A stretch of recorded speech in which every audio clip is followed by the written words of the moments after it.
yes, this is the same thing I was wearing yesterday. It's been a long night. And yeah, as I said, 2 Uber rides later, and I don't know, 2 hours of my time, as well as all the time yesterday too.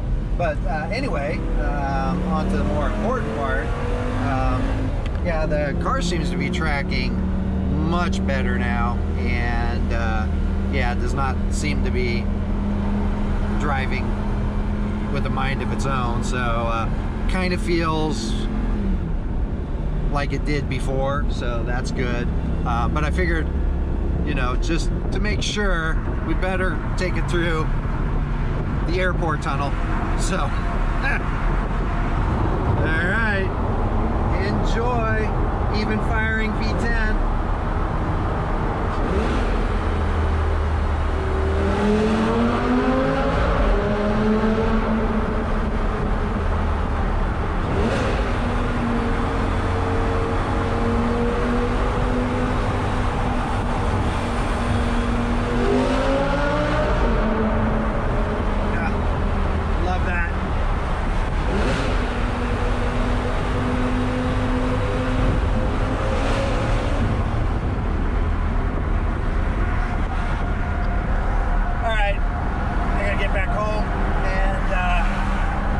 We're going to be able to take this out for Bob's birthday. So see you on the next one.